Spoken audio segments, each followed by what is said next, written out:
what's going on, guys? Welcome to my first actual review. First off, I just want to excuse this. I just would want to excuse this sore throat real quick. For whatever reason, I'm having throat issues right now. I don't know why. This actually just started happening. So I will be trying to clear my throat, coughing maybe a little bit. I have a drink right next to me. I might be sipping something for a little bit. So just keep that in mind. Also, how these reviews work, they're more discussion-based, more kind of laid back. I kind of, I work off of notes that I take when I listen to these albums, really, more than scripted stuff like I do with my video game reviews. Just keep that in mind. So, the first album I'm reviewing today is Green Day's American Idiot, which was released 10 years ago as of today, September 21st. To incredible critical acclaim. It is their 6th studio album, and I have listened to this album 8 million times over, I guarantee you, in the past 10 years. It's still incredibly shocking to me that it has been 10 years since I first bought this album. I bought this album, I'm pretty sure I pre-ordered this album, actually. I remember, buying it, or, pre-ordering it. I remember getting it, this day 10 years ago, coming home and just listening to it on that fucking old CD player I used to have. I don't know. I wonder where that thing is. Whatever. My first impressions of it was that I thought it was a really great album. I thought it was really something kind of special, really. It was my first real interest in Green Day, I think, because the hype for this album, I remember, was immense. To give a little bit of clarification about how old I am, Dookie came out when I was born, so I wasn't too familiar with Green Day. They didn't put out a whole lot of stuff after Dookie. My first real interest in Green Day came with 2000's Warning, which is, I think, a very underappreciated album from the band. It's different, that's for sure, but definitely I enjoy it. I think a lot of people give it too much shit. But this is, hands down, still has aged perfectly and is a fantastic album. Over time, I've heard people say it's their favorite rock album of all time. I subscribed to a reviewer that even said it's his favorite album of all time. And I remember reading an article on IGN that said it's the best album of all time. Of course, that was back when it released and people were, freaking out about it. And, Green Day have remained pretty stable to me over the years. Green Day, of course, is an American alternative punk band that was formed in 1987, I think. And had remained pretty consistent with their kind of style of music up until 2000's Warning, when they just took a drastically different direction and decided to go for this more acoustic, kind of more poppier sound. I wouldn't really call Green Day pop punk. I think they definitely have pop punk elements to them, but I wouldn't exactly call them pop punk. I think they're still in the realm of alternative punk. Maybe their last 3 albums, Uno, Dos, and Tre, were pop punk, but definitely I think they've remained alternative punk rock over the years. American Idiot was definitely also a change for the band, because it was during a kind of a depressing time in American history. Bush was reelected, and it was during the wake of, an incredibly horrific tragedy in American history, September 11th. I think Billy Joe Armstrong and the band were fed up, really, with kind of the way the world was right now, and the way that America was living in this age of paranoia and depression, and we hated our president. I mean, I remember the early 2000s very well. It was kind of a depressing time in American history. So they wrote this album that isn't just songs. That's a lot of the things. American Idiot is by far Green Day's most commercial song to date. But, they're not just songs. That's the thing. They're not just a song with a meaning behind it. The entire album is a rock opera. It is essentially a story being told along with Oh shit. Along with the meanings. I mean, there's meanings behind them that go into deeper stuff, but there's essentially a story being told here that starts out with this kid, this teenager who's growing up in kind of a very bad part of America and a very bad, a very bad time in American history. And you kind of explore kind of the themes of what it's like to be an adolescent during that time, and kind of growing up, and he moves into this town, and he kind of puts on this alter ego for himself called the Jesus of Suburbia, or Saint Jimmy, as some people call him. And falls in love with this girl named Watsername. That's the actual name of the character, Watsername.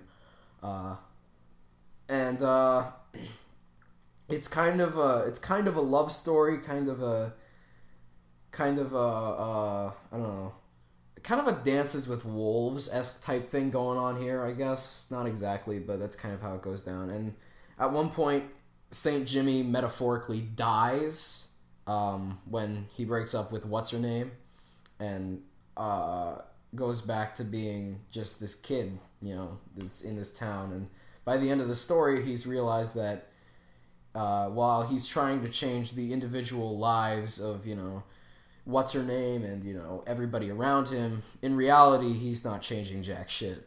And that's kind of the note that the album ends on.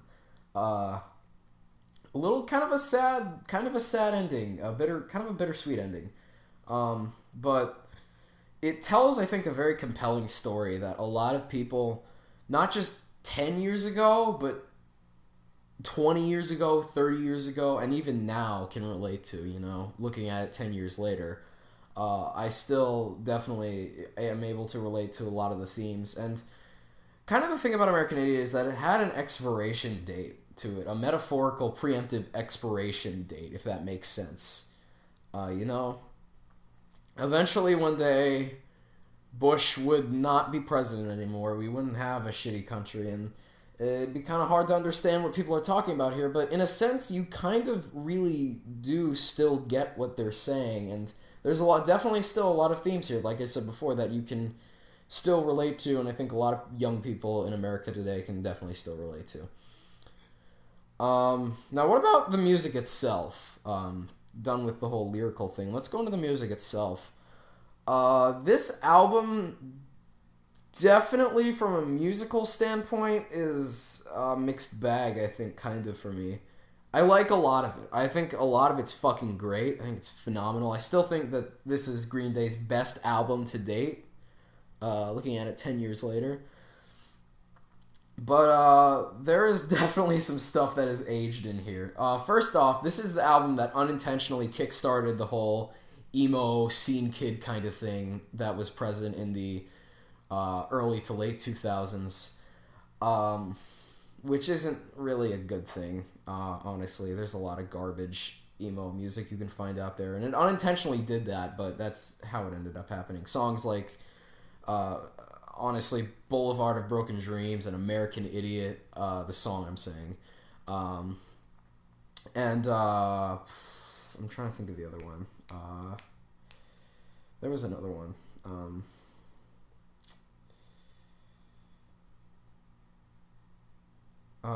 Maybe no. It was just American Idiot and Boulevard of Broken Dreams that are the biggies to me that I really just can't fucking stand anymore. Those two songs have aged terribly. American Idiot because it's a fucking huge hypocritical song. There's one line in the song that I shit you not, it says, "One nation controlled by the media." Well, what the fuck do you think you are, Billy? I mean, come on, Like, that's bullshit, honestly. There's a lot of kind of hypocritical writing in this album that I think kind of strays away from the main message that it's trying to send. I think it's kind of annoying, really, when I hear... There are a couple other lines that really bugged me in that track alone, too, but that's the big one that stands out to me. And then Boulevard of Broken Dreams, the issue I have with that song is just how fucking angsty and Linkin Parky it comes off to for me. It's so, like, just... it's angsty as fuck. I hate it, but it's like it's not. It makes you come off as a. It makes Green Day come off as a bunch of whining shits, and that's not something I generally appreciate because I don't like music like that. It's fucking. Linkin Park is the same way. I can't stand. They make the exact same songs, and it's annoying as hell. I do not like Boulevard at all. Some of my favorite songs, though, we're gonna go into more of my favorite songs. I think generally the rest of the album is fucking perfect in terms of writing and in terms of chord progression and things like that. It's pretty basic setup, but it's powerful and it works. And I think power chords are used in very cool ways here. One of my favorite tracks actually is Holiday, which was released as a single on the album. Definitely one of my favorite tracks. Another one would have to be this might be my favorite track actually. Letterbomb is probably my favorite track on the album. That is a very well done track that kind of I think explores really what it's like to be kind of an adolescent and kind of the things that you go through in life as an adolescent and how you kind of need to stay socially relevant and kind of how much or how in order to stay socially relevant you have to follow trends and shit like that, and it's kind of depressing really. But Letterbomb is by far my favorite track on the album. I like all of the tracks aside from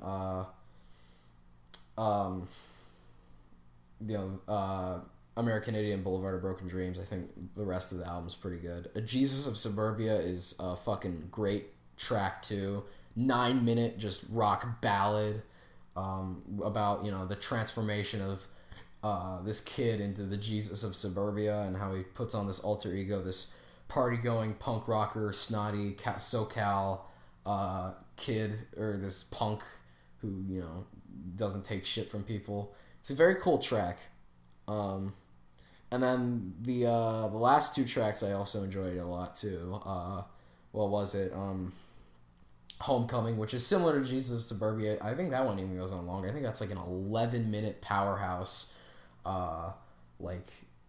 Bohemian Rhapsody style of fucking kind of the end of the story, and Jimmy's not really sure where he's gonna go next, and it's a very cool track. Very cool track. It's not necessary. They do a lot of cool things in that track. I like it a lot. And then the final track, Watsername, one of my favorites. It was supposed to be released as a single, but the video ended up sucking, so I don't think they ever made it a single. And it's a really shitty video too. I've seen the video. It's awful. Watsername is kind of like I like to think of it as like the ultimate angst against your first girlfriend type song, if that makes sense.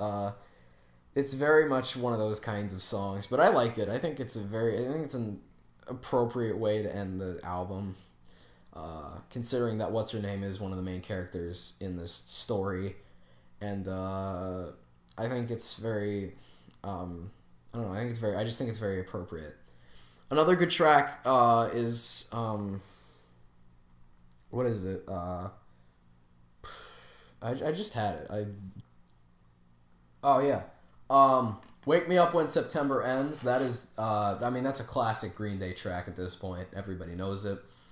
I listen to that track a lot still today. Is one of my favorites on the album as well.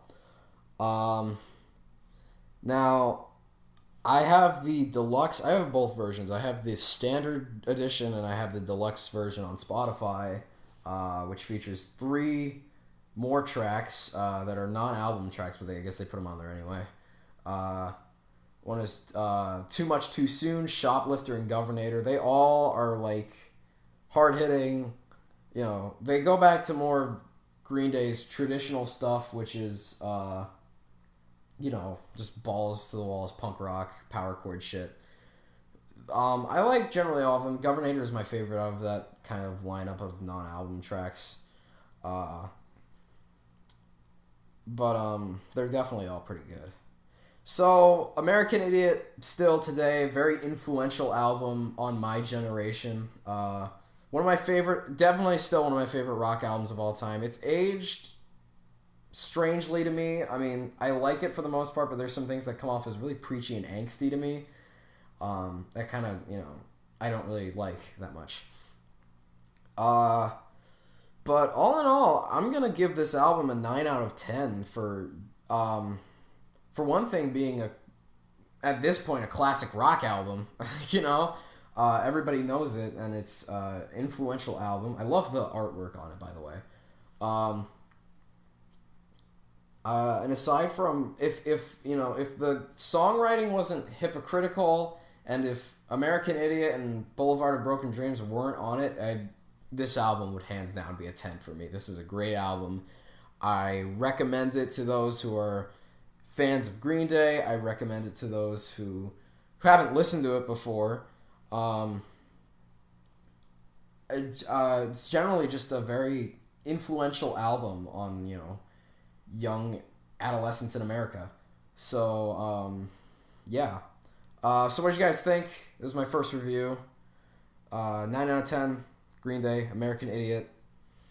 What do you guys think about this album? Do you like it? Do you not like it? What album should I review next? And I also want tips on what could make me better. This is my first review. Keep that in mind. This is still a little new to me. So, just keep that in mind. Any tips or anything, leave it in the comments below. And thanks for watching.